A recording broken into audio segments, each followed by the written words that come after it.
I'm motivated by fear. Fear of fear. I hate being scared to do something. It's very simple. This is what I believe, and I'm willing to die for it. Yeah. Period. You can't be scared to die for the truth. The truth is the only thing that's ever going to be constant. And you can't fear what might happen to you if you were to tell the truth. Because what happens to you if you don't tell the truth is worse than telling the truth will ever be. The first step before anybody else in the world believes it is you have to believe it. There's no reason to have a plan B because it distracts from plan A. And I think psychologically, the advantage that gives me over a lot of people that I have been in competition with in different situations is it's difficult to take the first step when you look how big the task is. The task is never huge to me. It's always one brick. I believe, and I learned very young, that you don't try to build a wall. You don't set out to build a wall. You don't say, I'm going to build the biggest, baddest, greatest wall that's ever been built. You don't start there. You say, I'm going to lay this brick as perfectly as a brick can be laid. There will not be one brick on the face of the earth that's going to be laid better than this brick that I'm going to lay in this next 10 minutes. And you do that every single day. And soon you have a wall. And soon you have a wall. I've never really viewed myself as particularly talented. Where I excel is ridiculous, sickening work ethic. You know, while the other guy's sleeping, I'm working. While the other guy's eating, I'm working. The separation of talent and skill is one of the greatest misunderstood concepts for people who are trying to excel, who have dreams, that want to do things. Talent you have naturally. Skill is only developed by hours and hours and hours of beating on your craft. I always knew that I could work hard enough. There wasn't an issue with discipline, or there wasn't an issue with the ability to sacrifice or the willingness to sacrifice.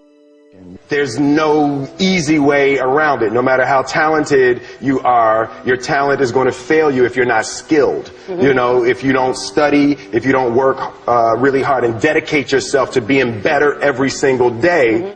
This one year, my father had his shop, and he decided for whatever reason that he wanted a new wall on the front of his shop. So he tore down probably about 16 feet high and probably about 30 feet long. He just completely tore the wall down, and my brother and I had to dig a 6-foot hole.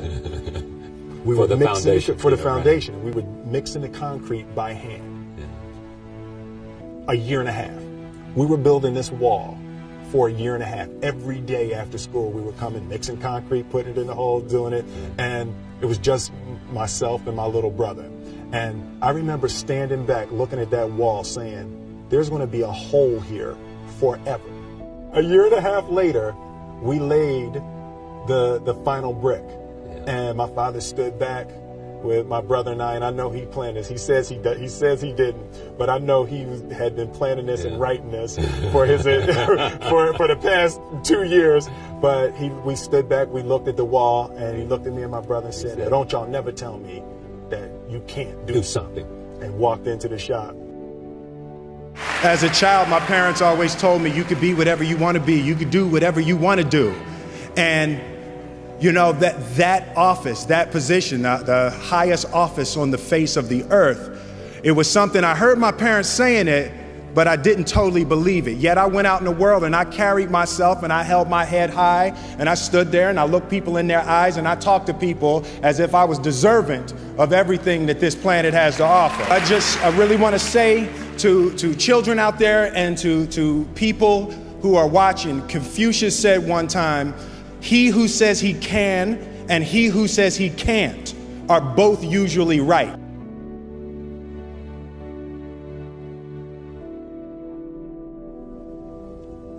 having the opportunity to study greatness. And anytime you have that opportunity, there are certain intricacies that will make clear who you are. It becomes that much more clear who you are.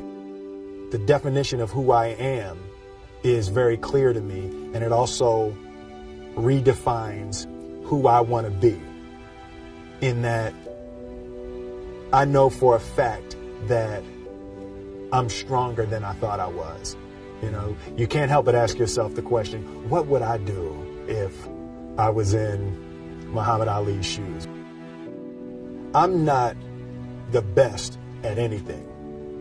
You know what I mean? Eddie Murphy is funnier than I'll ever be. Denzel is more powerful than I'll ever be. I think that my strength is I can do everything well. You know, I can do a little bit of everything, and that's what I concentrate on to be my strength. I'll never be able to compete with Denzel. I enjoy connecting with people and ideas, and you know, I have a mission statement. So every year for probably the past 10 years, I've worked out a mission statement for myself. And for the last few years, the mission statement has stayed the same, and it's been improve lives, right? So when I go into something, I'm looking for how the quality of this piece could potentially improve lives. But it's all along the way. It's when you make the movie and how you're interacting with people in the process. And, you know, the concept of improving lives runs through the center of everything I do. And then I realized that the way to improve lives is to continually improve yourself, right? So with that, every morning when I get out of the bed, you know, I haven't fixed everything in the world yet, so there's always something to do. I want my life, I want my work, my family, I want it to mean something. If you are not making someone else's life better, then you're wasting your time. You know, like your life will become better by making other lives better.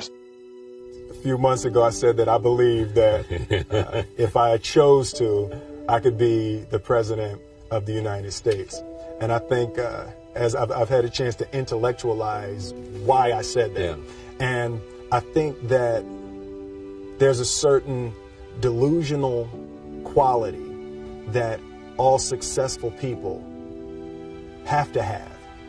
You have to believe that something different than what has happened for the last 50 million years of history. You have to believe that something different can happen. The one thing that I truly tried to communicate in the interpretation of Ali is the complex simplicity of greatness. And how greatness is not this wonderful, esoteric, elusive, God-like feature that only the special among us will ever taste. You know, it's something that truly exists in all of us. Loss is bound to joy. Like pain and suffering are bound to joy. The being able to survive something is actually a big part of being able to find that next wave of joy. You appreciate smaller things. I hated being scared, you know, that I didn't want to even take the meeting. I just hated that being scared to do something. And I think what developed in my early days was the attitude that I started attacking things that I was scared of.